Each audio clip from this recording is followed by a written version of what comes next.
বলা হয় Magnus Carlsen ইচ্ছা করে না হারলে তাকে কেউ হারাতে পারে না।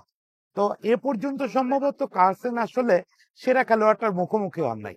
অবশেষে আমাদের রায়ান রশিদ মুগ্ধ, একদম পিচ্ছি 9 বছরের মুগ্ধ সর্বকালের সেরা দাবাড়ু ম্যাগনাসরে হারায় দিছে। যদিও এটা র্যাপিড দাবা ছিল, বুলেট সেশন ছিল এবং অনলাইনে, এটা নিয়ে অনেকে বলতে পারেন যে এটা ঠিক ম্যাগনাসরে হারানো হলো না, কিন্তু 9 বছরের একটা বাংলাদেশি বাচ্চা যখন সর্বকালের সেরা দাবাড়ুরে হারায় দেয়, সেটা আসলে আলাদা একটা উচ্ছ্বাসের ব্যাপার। দেখেন, ম্যাগনাস সম্পর্কে আপনি যদি শুধু জানেন যে এই লোকটা 5বারের বিশ্ব চ্যাম্পিয়ন এবং সর্বকালের সবচেয়ে বেশি রেটিংধারী দাবাড়ু, তো সে যেভাবে যেখানেই হারুক না কেন ওটা বিশেষ একটা ব্যাপার। তো আমরা এই মুগ্ধ সম্পর্কে একটু জানি আজকে। মুগ্ধ হচ্ছে আমাদের মিরপুরের ছেলে। মুগ্ধর বাবা মাহবুবুর রশিদ, উনি হচ্ছেন ইঞ্জিনিয়ার।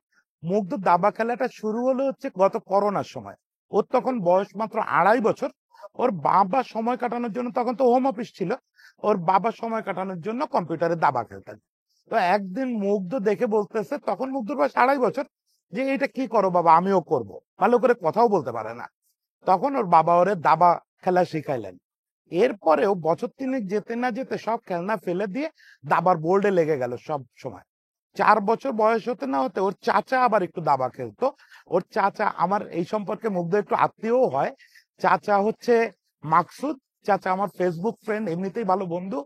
ওর চাচা ওকে নিয়ে গেল উত্তরে একটা ক্লাবে দাবা শেখানোর জন্য। খুব দ্রুত সবাই ফিল করলো যে এই ছেলেটা অন্য লেভেলের। এরপর ফেডারেশনে নেওয়া হলো। 4 বছর 3 মাস বয়সে সে 2জন ফিফথ রেটেড দাবাড়ুরে হারায় ফেললো একটা ওপেন টুর্নামেন্টে। নিয়ম অনুযায়ী সে রেটিং পেয়ে গেল। সে বিশ্বের সবচেয়ে কম বয়সে রেটিং পাওয়া দাবাড়ু। যদিও বিশ্ব রেকর্ডটার জন্য মুগ্ধর ফ্যামিলি ঠিকমতো ক্লেম করতে পারে নাই বলে এই বিশ্ব রেকর্ডটা আমাদের হয় নাই। ফলে মুগ্ধরে নিয়ে আসলে অনেক বেশি উচ্ছ্বাস আরো আগে থেকেই করা যেত। মুগ্ধ ইতিমধ্যে 5টা দেশে ভিন্ন ভিন্ন দাবা টুর্নামেন্টে খেলছে। সেগুলাতে থার্ড থেকে ফিফথ বিভিন্ন স্থান পাইছে। কিরগিস্তানে একটা টুর্নামেন্টে সে ব্রোঞ্জ জিতে আসছে আন্ডার 10 এজ লেভেলে, এবং সে কিন্তু এখন আন্ডার 10 এজ লেভেলে টানা 3বারের চ্যাম্পিয়ন। তার বয়স 9। এই অবস্থায় সে একের পর এক দাবা টুর্নামেন্ট খেলতেছে, অনলাইনে খেলতেছে, মোটামুটি পাগলের মতো খেলতেছে। আমি একটু আগে মুগ্ধর সঙ্গে কথা বলতেছিলাম। তো মুগ্ধর টার্গেট হচ্ছে মাত্র 4 বছরের ভিতর জিএম হওয়া। বোঝেন, একটা 9 বছরের ছেলে টার্গেট করতেছে 4 বছরের মধ্যে জিএম হওয়া। আমরা ইন্ডিয়ান দাবা পডিজি হিসাবে কতজনের নাম জানি, গুকেশের নাম জানি, প্রজ্ঞানন্দর নাম জানি, কিন্তু আমাদের মুগ্ধ বা আমাদের নীড় সম্পর্কে আমাদের জানা হয় না যে এই বয়সে একটা ছেলে পৃথিবী কাঁপায় দিচ্ছে। এখন সত্যি সত্যি মুগ্ধর আসলে পৃথিবী কাঁপানোর পথে একটা বাধা আছে। সেটা হচ্ছে, আপনারা জানেন যে একটা পিচ্চি দাবাড়ুকে যদি আপনি জিএম করতে যান বা ওই স্তরে নিতে চান, তাকে প্রচুর বড় বড় দাবাড়ুর এগেনস্টে খেলতে হবে। এখন বাংলাদেশে জিয়া ভাই মারা যাওয়ার পরে গ্র্যান্ড মাস্টার আসতেই হচ্ছে 4 জন। তার ভিতরে নিয়াজ ভাই খুব রেগুলার খেলে না। ফলে বাংলাদেশের টুর্নামেন্ট গুলো যদি ভরসায় থাকতে হয়, তাহলে মুগ্ধর নর্ম পাইতে পাইতে মুগ্ধর বয়স 20 হয়ে যাবে। মুগ্ধকে দেশের বাইরে খেলতে হবে, প্রচুর খেলতে হবে।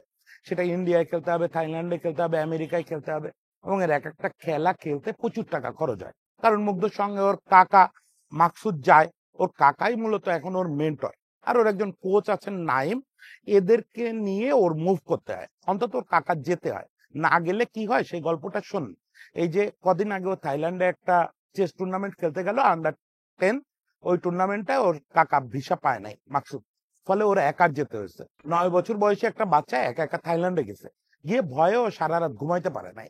পরদিন সকালেই ওর ম্যাচ ছিল। ও খেলতে খেলতে ঘুমায় পড়ছে বোর্ডে। পরে অতটুকু দেখে ওর যে পার্টনার ছিল সেটা সিনিয়র, তো সে আর ওরে ডাকে নাই। সে ওই খেলাটায় আর জিততে মানে অংশই নিতে পারে নাই। বুঝতেই পারতেছেন, এই হচ্ছে বাচ্চাটার অবস্থা। এখন ওদের ফ্যামিলি ভালো, ওর বাবা ইঞ্জিনিয়ার, ঠিক আছে, কিন্তু তাই বলে বছরে এরকম 10-20 লাখ টাকা ওর ট্রাভেলের পিছনে ব্যয় করা, বা মাসে ওকে 1 লাখ টাকা দামের একটা কোচ রেখে দেওয়া, এই সামর্থ্য তো আমাদের মধ্যবিত্ত ফ্যামিলির হয় না। এই জায়গাটায় আমাদের কিছু একটা করতে হবে, সেটা করা খুব জরুরি। এই জায়গাটায় বাইরের দেশগুলোতে, আমাদের ইন্ডিয়াতে যেটা হয়, বড় বড় কর্পোরেট অর্গানাইজেশন এদের দায়িত্ব নেয়। এবং মুগ্ধর ফ্যামিলির ইচ্ছা যে ওকে ইন্ডিয়ায় আমাদের বিশ্বনাথ আনন্দের যে একাডেমি আছে সেখানে ভর্তি করা, বা অন্য কোথাও ভর্তি করা, ওর যাতে প্রপার ট্রেনিং হয়। সেগুলো ব্যয়বহুল ব্যাপার। ইন্ডিয়ায় থাকা খাওয়া, ওখানকার ফি অনেক বড় ব্যাপার। ফলে মুগ্ধর জন্য আমাদের এগোয়ে আসতে হবে। আমরা সেই এগোয়ে আসার কাজটা করতেছি না। এমনকি ফেডারেশনের থেকেও ন্যূনতম যা প্রাপ্য একজন রেজিস্টার্ড দাবাড়ু যখন বিদেশি কোনো টুর্নামেন্টে কোয়ালিফাই করে, ফেডারেশন তাকে একটা ভাতা দেয়, সরকার থেকেই দেয়। এই ভাতাটা আমাকে ওর পরিবার বললো যে ও কখনো পায় নাই, শুধু ও না, কোনো জুনিয়র দাবাড়ু পায় না। এটা ফেডারেশন কি করে তারা জানে। এখন ফেডারেশনের নামে এসব অভিযোগ তো আমরা জানি, কিন্তু ফেডারেশনও আসলে ওকে প্রপার সাপোর্ট দিতে পারবে না। ওর পাশে দাঁড়াতে হবে কোনো কর্পোরেট প্রতিষ্ঠানকে।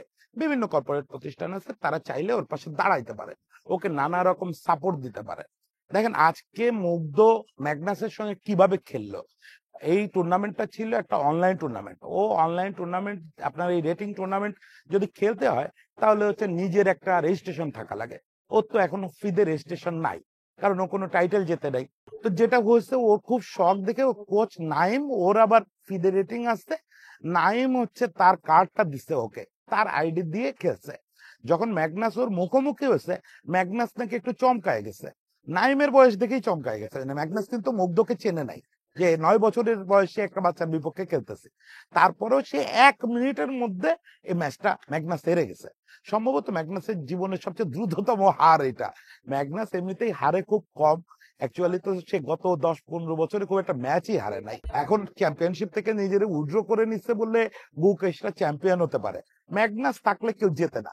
সেখানে মুগ্ধ তারা হারায় দিচ্ছে।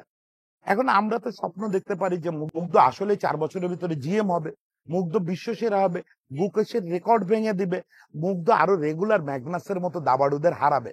সেই জিনিসটার জন্য আমাদের সবাইকে এখন আগায় আসতে হবে অ্যাজ সুন অ্যাজ পসিবল। এটার জন্য ওয়েট করার টাইম নাই যে 1 বছর ভাববো তারপরে করব, ততক্ষণে সময় চলে যাবে। এখনই কাউকে সিদ্ধান্ত নিতে হবে যে না, ওকে আমরা মুগ্ধর পাশে থাকবো। দেখেন মুগ্ধ নামটা আমাদের জন্য অন্যরকম। কদিন আগে আমাদের যখন বিপ্লব হলো, তখন মানুষকে পানি খাওয়াতে গিয়ে একজন মুগ্ধ মারা গেছে। সেই মুগ্ধরে আমরা প্রাণ ভরে স্মরণ করতেছি। ওই মুগ্ধর খাতিরে হলেও আমাদের এই পিচ্ছি মুগ্ধর পাশে এসে দাঁড়ান। আমি একবার আকুল আবেদন করতেছি, আপনারা যারা এটা শুনতেছেন, যার যেটুকু যোগাযোগ আছে, কোনো একটা প্রতিষ্ঠানের সঙ্গে যোগাযোগ করায় দেন বাচ্চাটাকে। এই বাচ্চাটার দায়িত্ব তারা নিক, এই ব্র্যান্ডিংটা করার দায়িত্ব আমাদের। আমরা যারা সাংবাদিক, আমরা যারা মিডিয়াতে আছি, আমি সমস্ত মিডিয়াতে গিয়ে গিয়ে হাতে ধরবো যে আপনারা এই প্রতিষ্ঠানটাকে একটু মাইলেজ দেন, কারণ এরা একটা মহৎ কাজ করছে। এই দায়িত্ব আমরা নিচ্ছি। আপনারা শুধু অনুগ্রহ করে এই ছেলেটার খরচটা একটু বহন করেন। এই ছেলেটাকে বছরে 6-7টা ইন্টারন্যাশনাল টুর্নামেন্ট খেলার ব্যবস্থা করে দেন। তাহলে একদিন দেখবেন যে এই মুগ্ধ আমাদেরকে বাংলাদেশের সবচেয়ে বড় অর্জনগুলো এনে দিচ্ছে।